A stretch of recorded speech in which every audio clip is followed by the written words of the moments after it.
The Orlando Magic are the first team to make a trade during the NBA offseason, and they just acquired Desmond Bane, and it makes perfect sense.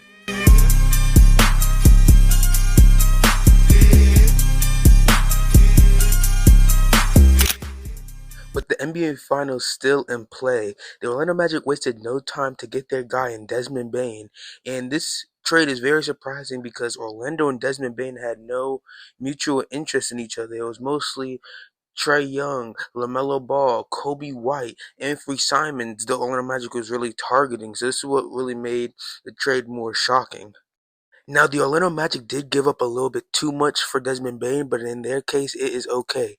They ended up trading away KCP, Cole Anthony, 4 first-round picks, and 1 unprotected pick swap, I'm pretty sure.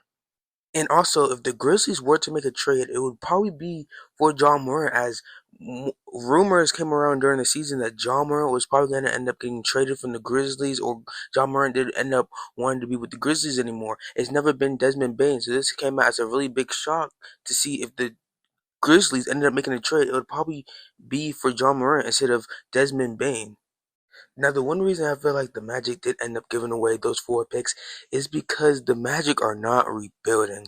The Magic are just truly trying to find somebody that can end up helping Franz and Paulo and keep some of the pressure off of them instead of them have to drop 30 each night. They're looking for that third guy next to Paulo, Franz, Jalen. They're looking for a guy that can shoot, that can help them shoot. They always had a problem with somebody that cannot shoot. That whole team on the Magic, except Jalen Suggs, but still, he's not a consistent shooter. They're looking for somebody that can shoot.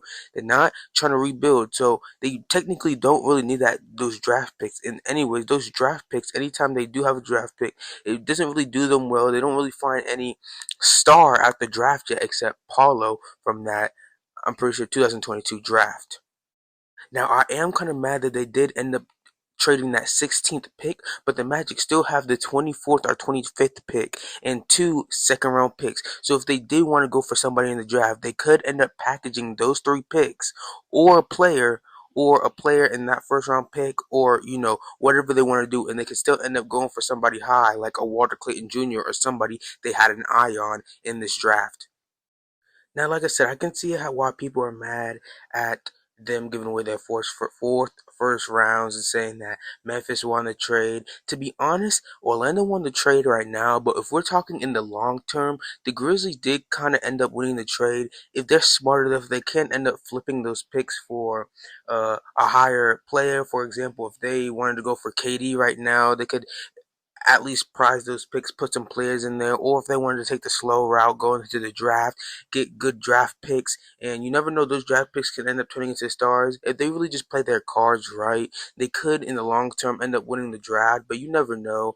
It could be, but right now, I feel like it's an even draft. I feel like the Magic got their guy, somebody that can shoot, somebody that can handle their rock for them, somebody that can catch and shoot for them.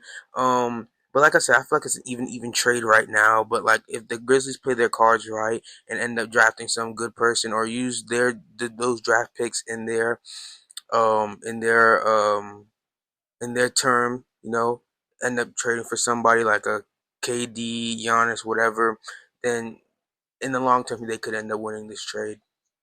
And you also got to realize, so all the people are saying overpaid, y'all don't understand.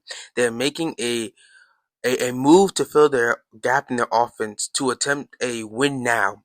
There's no reason for a small market team like the Orlando Magic to hold on to draft capital in hopes of landing somebody when you already have 2 studs and 2 pretty good players, Paulo, Franz, and Suggs.